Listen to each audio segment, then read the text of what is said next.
नमस्कार, study IQ IAS Hindi में आप सभी लोगों का स्वागत है। मेरा नाम है मनीष श्रीवास्तव और आपको पता है संडे के दिन शाम को 5 बजे हम एक प्रोग्राम लेकर आते हैं जिसका नाम है इंपॉर्टेंट ऑर्गेनाइजेशन, प्रमुख संगठन।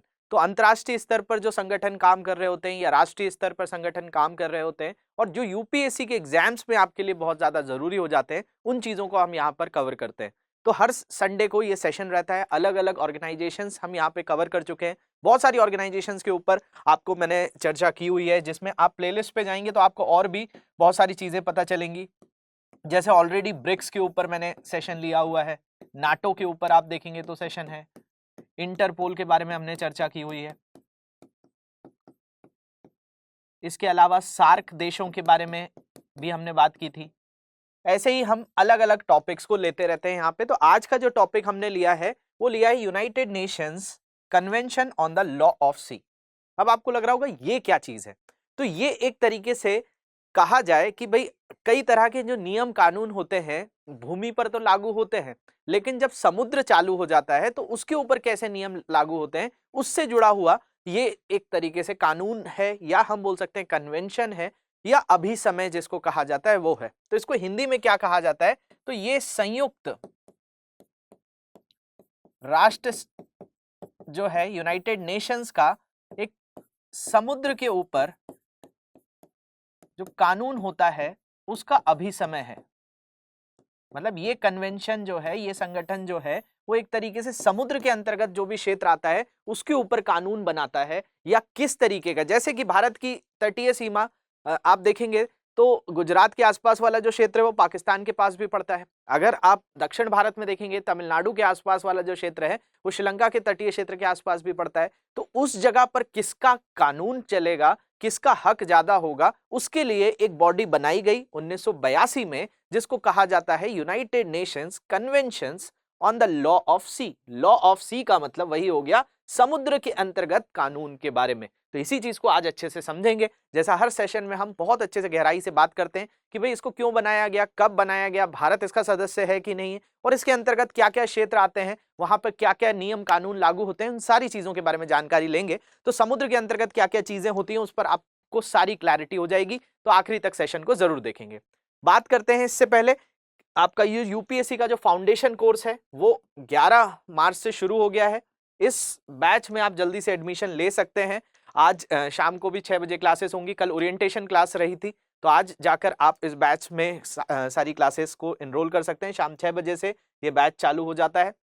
तो बैच नंबर 2 है हिंदी माध्यम के लिए। तो अगर आपने बैच 1 या में एडमिशन नहीं लिया तो बैच 2 आपके लिए बहुत एक सुनहरा अवसर है, पर जाकर ले सकते हैं। आपको कोड यूज करना है मनीष लाइव। अगर आप ये कोड यूज करेंगे तो आपको मैक्सिमम डिस्काउंट मिलेगा और ये कोर्स आपको 18,999 का मिलेगा। बहुत ही इंपॉर्टेंट कोर्स है ये। लगभग 1000 घंटे की क्लासेस इसमें है, साथ साथ 1-to-1 मेंटोरशिप है, आपके आंसर्स चेक होंगे और भी बहुत सारे फीचर्स हैं। उसके लिए आप चैनल से जुड़ सकते हैं। इसके अलावा ये जो कोर्स है ये 2024 के लिए है और ये हिंदी माध्यम के लिए फाउंडेशन बैच का कोर्स है। तो अभी तक जो स्टडी IQ पर पहल थी, पहला बैच हमने 14 फरवरी को लॉन्च किया था और दूसरा बैच हमारा 11 मार्च से शुरू हो गया है। तो इन दोनों बैच में बच्चे लाभ ले रहे हैं, तो आप भी सेकंड बैच में लाभ ले सकते हैं। तो आ जाते हैं हमारे टॉपिक के ऊपर। इसके अलावा कहीं पर भी आपको कोई डाउट लगता है तो इन सोशल मीडिया हैंडल पे मुझसे जुड़ सकते हैं। मुझे इंस्टाग्राम पे कोर्स रिलेटेड कोई इशू आ रहा है तो इंस्टाग्राम पे या मेल करके पूछ सकते हैं, या कोई भी तरह के आपको एकेडमिक डाउट भी है, जैसे आज का टॉपिक हम पढ़ रहे हैं उससे रिलेटेड कोई डाउट आता है या और कोई क्यूरी है, तो आप इन सोशल मीडिया हैंडल पे मुझसे जुड़ सकते हैं। इस लेक्चर की PDF आपको टेलीग्राम ग्रुप से मिल जाएगी, तो टेलीग्राम ग्रुप भी ज्वाइन कर लीजिए। वहां पर अलग अलग क्विज जो है आपको मिल जाते हैं, इस लेक्चर की PDFs भी मिल जाती हैं। तो आ जाते हैं हमारी चीज पर जो हम पढ़ रहे थे आज, जिसको कहा जाता है United Nation convention on the law of sea, और हिंदी में इसी को कहेंगे सामुद्रिक कानून पर संयुक्त राष्ट्र अभिसमय। मतलब संयुक्त राष्ट्र का एक ऐसा अभिसमय है जो किसके बारे में बात करता है, सामुद्रिक कानून के बारे में। समुद्र के अंतर्गत जो कानून व्यवस्था चलती है उसकी बात करता है। उसी को ये कहा जाता है UNCLOS, United Nations conventions law on the sea. इसको कब स्थापित किया गया, तो इसको स्थापित किया गया था 1982 में। तो 1982 में ये बना और एक अंतरराष्ट्रीय समझौता है जो समुद्री और समुद्री गतिविधियों के लिए कानून ढांचा स्थापित करता है कि कोई क्षेत्र कितना, कोई देश के पास अगर कोई तटीय सीमा है तो उस पर उसका कितना अधिकार है, क्या चीजें। इसमें कुछ शब्दावलियां भी आपको पढ़नी होंगी, जिसमें कुछ आधार रेखा होती है, कुछ आंतरिक जल होता है, प्रादेशिक क्षेत्र होता है, सन्निहित क्षेत्र होता है, विशेष आर्थिक क्षेत्र होता है, उच्च समुद्र होता है। ये चीजें आपको अभी सुनने में थोड़ा सा घबराहट हो रही होगी, लेकिन लेक्चर के अंत तक आप ये चीजें सहज हो जाएंगे। और ये सारी चीजों के ऊपर जो कानून है वो कौन बनाया है? तो United Nations conventions law on the sea, मतलब सामुद्रिक कानून पर संयुक्त राष्ट्र अभिसमय के द्वारा ये सारी चीजें निर्धारित की जाती हैं। अगर हम बात करें कि इसके अंतर्गत क्या आता है, तो समुद्र के नियम के रूप में इसे जाना जाता है कि भाई समुद्र के अंतर्गत कैसा नियम कानून लागू होगा, उसके लिए यूएन क्लॉज पढ़ते हैं। और ये समुद्री क्षेत्रों को 5 मुख्य क्षेत्रों में विभाजित करता है। कौन कौन से क्षेत्र? तो इस पहला जो क्षेत्र होता है आंतरिक जल होता है, फिर आपको प्रादेशिक सागर मिलेगा, फिर सन्निहित क्षेत्र मिलेगा, फिर विशिष्ट आर्थिक क्षेत्र मिलेगा और हाई सीज मिलेगा, जिसको उच्च समुद्र भी कहा जाता है। अब ये नाम सुन के तो आप थोड़ा सा सोच रहे होंगे कि भाई ये क्या चीज है, ये तो इतने आसानी से हमें समझने नहीं आएगी। भाई ऐसा लग रहा है कि हम समुद्र के ऊपर कोई संविधान पढ़ रहे हो, तो ऐसा नहीं है, बहुत सरल सी चीज है। एक डायग्राम में आपको दिखाऊंगा तो बहुत जल्दी आप कनेक्ट कर लेंगे। इसके अलावा ये तटीय देशों और महासागरों को नेविगेट करने वाले अप तटीय शासन के लिए मजबूती प्रदान करता है कि भाई 2 देश हैं, दोनों के पास तटीय सीमा है, आपस में लड़े ना, कहां पर किस चीज का कानून लागू होगा, कैसा कानून लागू होगा, उस पर कौन सी बॉडी काम करेगी। तो ये सारी चीजों के लिए एक समुद्री कानून के लिए एक अभिसमय बनाया गया है, एक सरकारी अंतरराष्ट्रीय समझौते के तौर पर ये काम कर रहा है। अब एक डायग्राम देखते हैं और उस डायग्राम से भी समझने की कोशिश करते हैं। उससे पहले 2 पॉइंट और याद रखिए, ये ना केवल तटीय देशों के अपतटीय क्षेत्रों का जोन है, बल्कि 5 संकेंद्रित क्षेत्रों के देशों के अधिकार और जिम्मेदारी के लिए विशिष्ट मार्गदर्शन भी प्रदान करता है। कौन से 5 चीजें?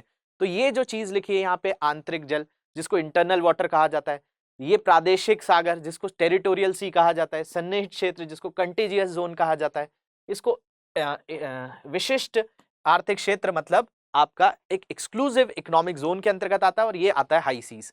अभी मैं बोल रहा हूं, बस 2-3 मिनट आप रुकेंगे तो ये चीजें आपको क्लियर हो जाएंगी। जैसे आप डायग्राम देखेंगे तो आपको समझ में आएगा भाई समुद्र के आगे मतलब किसी भूमि के खत्म होने के बाद क्या चीजें चालू होती हैं, तो उसी से जुड़ा हुआ पूरा मुद्दा है।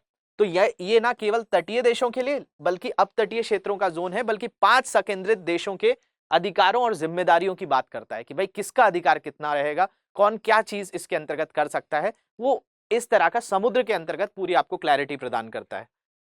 अगर हम यूएन क्लॉज पे बात करें तो दक्षिण चीन सागर में लगभग सभी तटीय देशों के हस्ताक्षर और पुष्टि की गई है, किंतु इसकी व्याख्या अभी भी बहुत विवादित है। किसके कारण? तो चीन के कारण। चाइना बहुत ज्यादा इसमें विवाद करता है। तो भाई पूर्वी चीन सागर में समुद्री विवाद है और इसमें सबसे बड़ी दिक्कत जो है चीन के कारण है। चीन कई ऐसे सीमाओं पर अपना अधिकार जमाता है जो उसके नहीं है, वो आपको कुछ समझने आएगा। तो 9 रेड लाइन का जो कॉन्सेप्ट है वो भी उसी से ही जुड़ा हुआ है। तो ये चीज आपको समझना बहुत अच्छे से, तब जाकर आप उस मुद्दे को समझ पाएंगे। तो उस पर भी हम बाद में आएंगे, लेकिन आज का जो हमारा टॉपिक है वो क्या है? यूएन क्लॉज है, सामुद्रिक कानून संयुक्त राष्ट्र अभिसमय पे। उसको समझने के लिए आपको 5 क्षेत्र समझने होंगे। और कौन कौन से? तो आंतरिक जल समझना होगा, प्रादेशिक समुद्र समझना होगा, सन्निहित क्षेत्र समझना होगा, विशिष्ट आर्थिक क्षेत्र समझना होगा और हाई सी या उच्च समुद्र समझना होगा। अब ये क्या होता है? तो मान लिया जाए कि भाई ये भूमि का क्षेत्र है, ये भू क्षेत्र है जहां पर आप रहते हैं, और आपके क्षेत्र के बाद कोई समुद्र चालू हो जाता है। तो भाई समुद्र चालू हो रहा है तो कितने जगह तक वो समुद्र पर आपका अधिकार है, उसके लिए यूएन क्लॉज ने इसको 5 क्षेत्रों में बांटा है। एक सीमा होती है जो कि आपका कहलाती है आधार रेखा। आधार रेखा का मतलब है कि यहां पर जाकर जो आपका भूमि वाला क्षेत्र है वो खत्म हो रहा है और वहीं से एक और क्षेत्र चालू हो जाता है जिसको इंटरनल वाटर कहा जाता है, जैसे इसको आंतरिक जल कहा जाता है।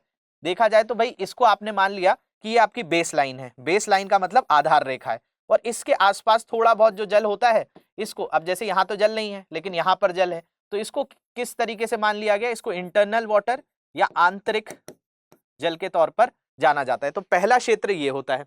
उसके बाद आपका 12 नॉटिकल माइल्स तक का जो क्षेत्र होता है उसको प्रादेशिक समुद्र कहा जाता है, मतलब टेरिटोरियल सी। उसके 12 मतलब यहां से यहां तक 12 नॉटिकल माइल्स, फिर 12 नॉटिकल माइल्स तक आपका ये होता है सन्निहित क्षेत्र, और यहां से पूरा 200 नॉटिकल माइल्स तक का जो क्षेत्र होता है उसी को आप कह देते हैं एक्सक्लूसिव इकोनॉमिक जोन या फिर विशिष्ट आर्थिक क्षेत्र, और उसके बाद का जो क्षेत्र होता है उसको हाई सी कहा जाता है। तो थोड़ा सा समझने आया होगा कि भाई जहां भूमि खत्म हुई वहां पर एक रेखा खींच दी गई, उसको आधार रेखा या बेस लाइन कहा गया। उस बेस लाइन के आसपास जो जल है वो आंतरिक जल है, उससे 12 नॉटिकल माइल्स प्रादेशिक समुद्र हो गया, उससे 12 नॉटिकल माइल्स सन्निहित क्षेत्र हो गया, उससे 200 नॉटिकल माइल्स तक का जो क्षेत्र है वो पूरा अब विशिष्ट आर्थिक क्षेत्र हो जाता है, और उसके बाद जो क्षेत्र आ जाता है उच्च समुद्र आ जाता है।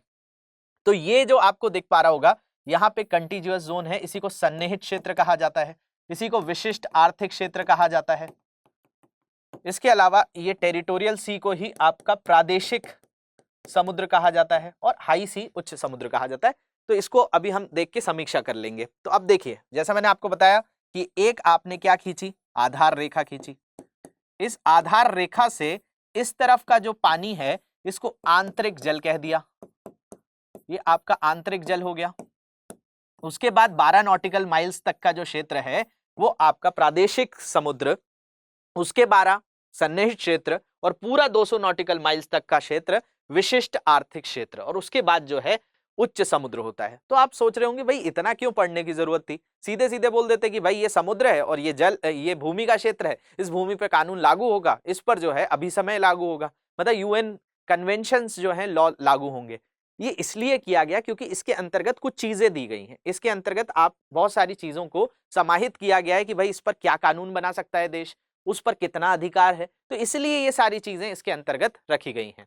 तो अगर हम बात करें समुद्री सीमा की, तो ये समुद्री सीमा में विशेष 3 प्रकार देखे।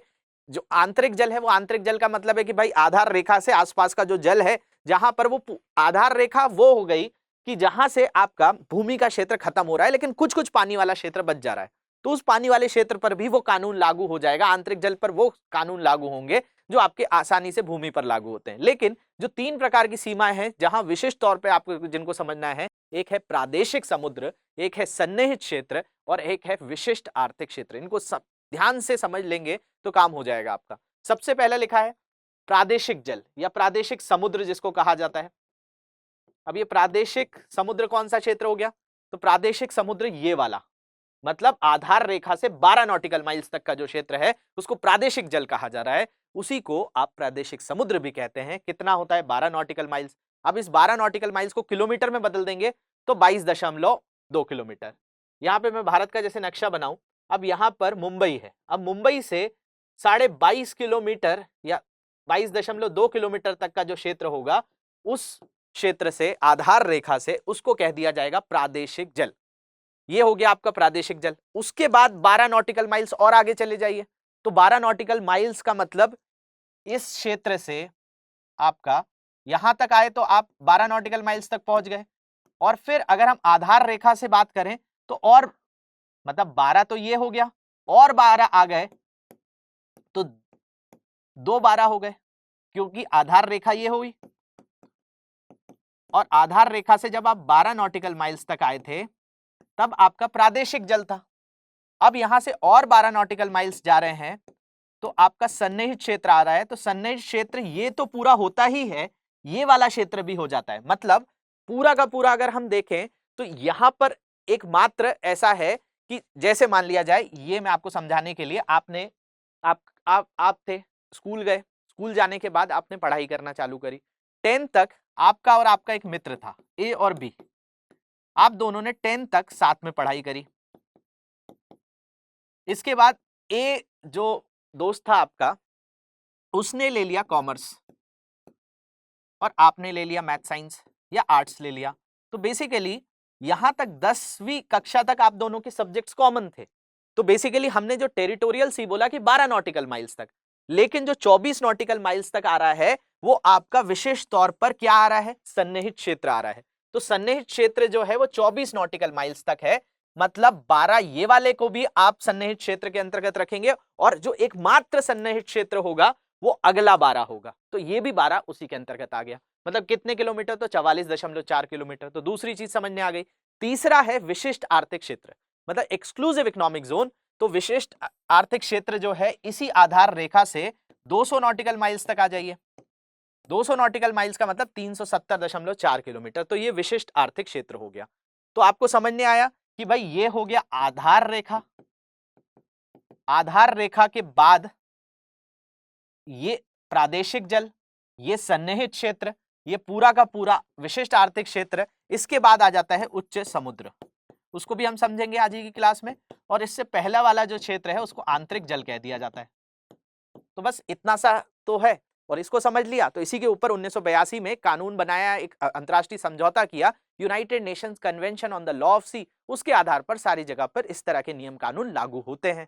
अब इनमें क्या क्या नियम होते हैं यही समझ लिया तो सारी बात खत्म हो जाएगी।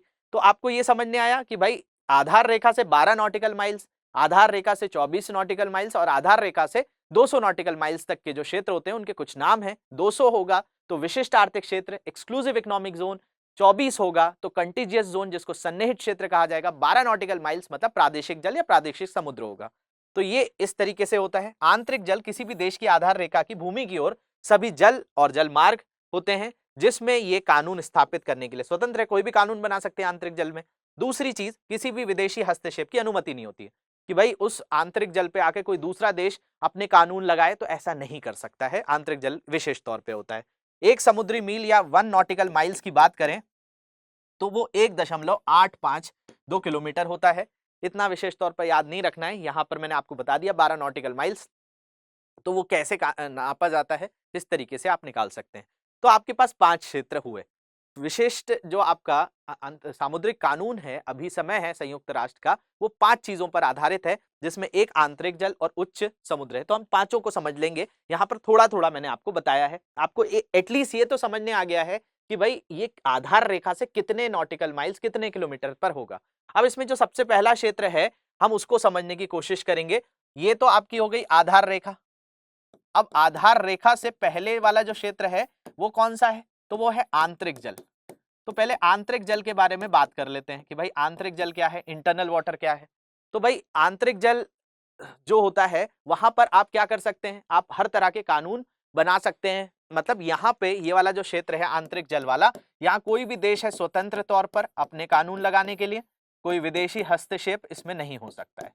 लेकिन फिर आप जैसे ही आगे बढ़ते हैं 12 नॉटिकल माइल्स तक, तो आपका जो क्षेत्र आ जाता है इसी को कहा जाता है प्रादेशिक जल या प्रादेशिक समुद्र। अब ये हो रहा है 12 नॉटिकल माइल्स तक। अब इसमें क्या खास चीजें होती हैं, तो आंतरिक जल की बात करें तो आंतरिक जल के बारे में तो मैंने आपको बताया ही कि भाई वे जल होते हैं जो आधार रेखा के भूभाग पर स्थित होते हैं। मतलब आधार रेखा के भूभाग, मतलब आधार रेखा ये है और यहां पर जो भूमि का क्षेत्र है वहां पर आपका आंतरिक जल आ जाता है और इसमें प्रादेशिक समुद्र की चौड़ाई मापी जाती है और यहीं से आदेशिक जो प्रादेशिक समुद्र होता है वहां से चौड़ाई नाप ली जाती है। जहां पर आपका आंतरिक जल खत्म होता है वहीं से प्रादेशिक चालू होता है। तो ये दोनों ही चीजों पर, अब इस पर तो आपको पता है आंतरिक के लिए कोई दिक्कत नहीं है, कानून बना सकता है जो देश उससे जुड़ा हुआ है। अब इसमें जो है प्रत्येक तटीय देश की अपनी भूमि क्षेत्र की तरह अपनी आंतरिक जल पर पूर्ण संप्रभुता होती है। जैसे मैंने बताया कि वो पूरा कानून बना सकता है। आंतरिक जल के उदाहरणों में खाड़ी हो जाता है, बंदरगाह हो जाता है, इनलेट होता है, नदियां होती हैं और यहां तक कि समुद्र से जुड़ी झीलें भी इसमें शामिल हो जाती हैं और इस पर पूरा अधिकार है कि उस जल का उपभोग किया जा सकता है, उस पर कोई नियम बनाया जा सकता है और वो देश अपने अंतर्गत उस तरीके से वहां पे पालन करवा सकता है। आंतरिक जल से इनोसेंट पैसेज के गुजरने का कोई अधिकार नहीं है। इनोसेंट पैसेज का मतलब है कि कोई दूसरा देश अपना वहां पे रास्ता बना ले, तो ऐसा नहीं हो सकता है। इनोसेंट पैसेज का तात्पर्य उन जल से गुजरना है जो शांति और सुरक्षा के प्रतिकूल नहीं है। हालांकि राष्ट्रों को इसे निलंबित करने का अधिकार है।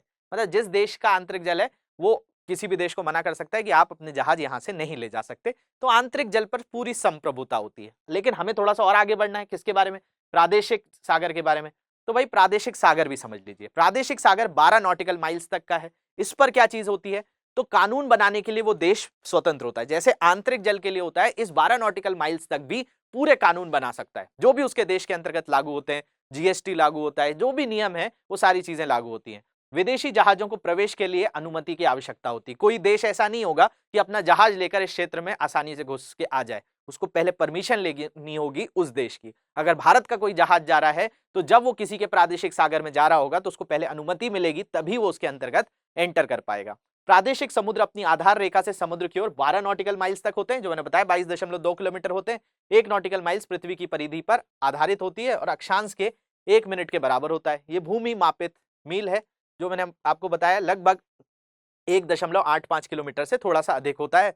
तो ये उसके तरह मापन किया जाता है। अब जैसी प्रादेशिक सीमा होती है 12 नॉटिकल माइल्स के बाद, अब आधार रेखा से आप 12 नॉटिकल माइल्स तक तो आ गए। अब और 12 नॉटिकल माइल्स तक जो सन्निहित क्षेत्र है, वैसे सन्निहित क्षेत्र पूरा 24 है, 24 नॉटिकल माइल्स तक है, लेकिन विशिष्ट तौर पर यहाँ पर जो काम कर रहा है वो 12 कर रहा है। तो हम देख लेते हैं सन्निहित क्षेत्र, कंटिजियस जोन। तो इस पे 4 क्षेत्रों पर देश कानून बना सकता है। पहले पे तो आंतरिक जल पे सारे कानून बना सकता है, प्रादेशिक सागर पर भी सारे कानून बना सकता है, लेकिन सन्निहित क्षेत्र पे सिर्फ 4 चीजों पे कानून बना सकता है। कौन कौन सी चीजों पे? तो आप्रवासन पर। आप्रवासन होता है इमिग्रेशन। इमिग्रेशन मतलब कि भाई किसको हम प्रवासन देंगे। जैसे आप कभी किसी दूसरे देश जाएंगे तो आपको इमिग्रेशन लेना होता है, आप प्रवासन करवाना होता है, वो देश आपको वीजा देता है कि भाई इतने दिन आप रह सकते हो। तो इस चीज पर कि भाई किसको देना है, कितने दिन के लिए देना है, ये जहाज आ रहा है तो इसमें जो लोग आ रहे हैं उनको कितना इमिग्रेशन होगा, कितना आप्रवासन होगा, इस पर कानून बना सकता है। कितना सीमा शुल्क वसूलना है, कस्टम ड्यूटी। देखा जाता है, आप कई बार देखा होगा आपने, एयरपोर्ट्स पे कई लोगों को पकड़ लिया जाता है कि भाई इन्होंने कस्टम चोरी करी है, सीमा शुल्क नहीं दिया है, तो उस पर भी कानून जो है वो देश बना सकता है अपने सन्निहित क्षेत्र पर। कर लगा सकता है, टैक्स वसूल सकता है, प्रदूषण के ऊपर कानून बना सकता है कि इतना प्रदूषण नहीं करेंगे आप। तो ये सारी चीजों पर वो सन्निहित क्षेत्र में वो देश अपना कानून बना सकता है। सन्निहित क्षेत्र का विस्तार आधार रेखा से 24 नॉटिकल माइल तक विस्तृत होता है और इससे संबंधित देश को अपनी सीमा में न्यायाधिकारिता का अधिकार होता है, लेकिन ये हवाई और अंतरिक्ष क्षेत्र पर लागू नहीं हो सकता। हवाई क्षेत्र पर नहीं होता, ये समुद्री क्षेत्र पर लागू होता है। इसके बाद अगर हम बात करें तो आपका आता है विशेष आर्थिक क्षेत्र, जिसको एक्सक्लूसिव इकोनॉमिक जोन कहा जाता है, और ये है 200 नॉटिकल माइल्स तक का क्षेत्र, मतलब 370 किलोमीटर के आसपास। तो देश के सभी प्राकृतिक संसाधनों पर एकमात्र शोषण है, लेकिन अंतर्राष्ट्रीय समुद्र तल प्राधिकरण से अनुमति की आवश्यकता होती है। मतलब ये भी क्षेत्र जो है उस देश की प्राकृतिक संसाधन के अंतर्गत आता है, लेकिन इस पे अगर मान लिया जाए कि आपको पेट्रोल मिल गया है, आपको डीजल मिल गया है, तो क्या आप इसको पूरा यूज कर सकते हैं? तो नहीं, आपको एक बॉडी से परमिशन लेनी होगी जिसके बारे में बात की जाती है इंटरनेशनल सी बेड ऑथोरिटी। जमाइका में है इसका मुख्यालय, लेकिन यहां पर अंतरराष्ट्रीय समुद्र तल प्राधिकरण से अनुमति की आवश्यकता होती है। इसके ऊपर भी हम एक सेशन में बात करेंगे, बहुत ही महत्वपूर्ण बॉडी है, इसके बारे में भी मैं अलग से बता दूंगा। लेकिन ये जो क्षेत्र है यहाँ पर आप प्राकृतिक संसाधन को शोषण कर सकते हैं, मतलब उसको एक्सप्लॉइट कर सकते हैं, उसको यूज कर सकते हैं, लेकिन किसकी परमिशन से? इंटरनेशनल सी बेड ऑथोरिटी के माध्यम से, अंतरराष्ट्रीय समुद्र तल प्राधिकरण की आवश्यकता होती है। इसके अलावा EEZ आधार रेखा से 200 नॉटिकल माइल्स की दूरी तक फैला होता है। इसमें तटीय देशों की सभी प्राकृतिक संसाधनों की खोज, दोहन, संरक्षण, प्रबंधन का संप्रभु अधिकार प्राप्त होता है। इसके बाद आ जाता है, जब 200 नॉटिकल माइल्स खत्म हो जाता है, तो 200 नॉटिकल माइल्स खत्म होने के बाद आता है उच्च समुद्र। उच्च समुद्र को ही आप क्या कह देते हैं? इसी को आप हाई सीज कह देते हैं। इसके बारे में बात की जा रही है। तो EEZ से अलग समुद्र की सतह और जल स्तंभ को हाई सीज कहा जाता है। मतलब 200 नॉटिकल माइल्स के बाद वाला जो क्षेत्र है, ऊपर वाला भी, हवा वाला क्षेत्र भी, समुद्र की सतह और जल स्तंभ को हाई सीज कहा जाता है। अब इसमें सभी मानव जाति की साझा विरासत के रूप में माना जाता है और ये किसी भी राष्ट्रीय अधिकार क्षेत्र से परे है। मतलब हाई सी के ऊपर कोई देश अपना अधिकार नहीं बता सकता, मतलब उस देश की सीमा वहां खत्म हो गई एक्सक्लूसिव इकोनॉमिक जोन पर, विशिष्ट आर्थिक क्षेत्र पर। अब इस पर कोई भी तरह का कोई अधिकार नहीं बता सकता। इस पर जो भी चीजें होंगी वो आपको United Nations conventions on the law of sea के आधार पर ही काम करना पड़ेगा। अगर कोई मुद्दा आता है, कोई देश ने अधिकार जताया, तो फिर वो उसके नियम के आधार पर होगा। इसके अलावा इन क्षेत्रों में गतिविधियों का संचालन तब तक कर सकते हैं जब तक कि वे शांतिपूर्ण उद्देश्यों के लिए हो, जैसे कि पारागमन, समुद्री विज्ञान और पानी के नीचे की खोज वगैरह की जा सकती है, लेकिन उसमें भी थोड़ी सी परमिशन चाहिए होती है। ऐसा नहीं होगा कि यहाँ पर आपको मिल गया कि भाई यहाँ पर तेल के भंडार हैं तो आपने यहाँ पर दोहन करना चालू कर दिया, तो ये सारी चीजें नहीं हो सकती। इसमें एक बॉडी बार बार बीच में आएगी जिसको आज हम पढ़ रहे हैं, United Nations conventions on the law of sea, जिसको 1982 में बनाया गया अंतर्राष्ट्रीय समझौता है। भारत एक इसका समर्थक देश है जब से ये बना है 1982 से। तो ये चीज हमने आज पढ़ी है और इससे ही जुड़ा हुआ एक प्रश्न मैं आपको दे रहा हूं, निम्नलिखित में से कौन सा सागर कन्वेंशन के कानून के प्रावधान का हिस्सा नहीं है? मतलब आज जो हमने पढ़ा इसके अंतर्गत कौन सी चीज नहीं आती है? मार्गदर्शन, मतलब नेविगेशन की बात कर रहे हैं हम। इसके अलावा द्वीप समूह की स्थिति और पारगमन व्यवस्था, समुद्री पर्यावरण का संरक्षण, मूंगा संरक्षण, तो कौन सी चीज इसके अंतर्गत नहीं आती है? इसका आंसर आपको देना है। कहां देना है? तो कमेंट सेक्शन में देना है और इसका सही आंसर मेरे टेलीग्राम ग्रुप पे तो आपको मिलेगा ही। इसके अलावा यूपीएससी का जो फाउंडेशन कोर्स है उसको आप अवेल कर सकते हैं। 11 मार्च से क्लासेस शुरू हो गई हैं। आज शाम से आपकी, कल ओरिएंटेशन क्लास थी, आज से क्लासेस शुरू हो रही हैं पॉलिटी की। तो आप इस बैच को अगर अभी ज्वाइन नहीं किया है तो जल्दी से जाइए और ज्वाइन कर लीजिए। हिंदी फाउंडेशन कोर्स है 2024 के स्टूडेंट्स के लिए, तो बहुत ही महत्वपूर्ण चीज है। आप इसमें कोड यूज करेंगे तो आपको मैक्सिमम डिस्काउंट मिल जाएगा। और कोई तरह की जानकारी आपको लगती है तो मेरे इन सोशल मीडिया हैंडल पे जुड़ सकते हैं। लेक्चर की पीडीएफ और इस क्वेश्चन का आंसर आपको मेरे टेलीग्राम ग्रुप पर आसानी से मिल जाएगा, तो वो जरूर ज्वाइन कर लीजिएगा। और भी कोई तरह कोर्स रिलेटेड डाउट्स आते हैं तो इन सोशल मीडिया हैंडल पे मुझसे पूछ सकते हैं। तो आपको ये सेशन कैसा लगा है मुझे कमेंट सेक्शन में आप जरूर बताएंगे, और फिर नेक्स्ट वीक में हम कोई नई ऑर्गेनाइजेशन के साथ आपके सामने हाजिर होंगे। जब तक के लिए धन्यवाद।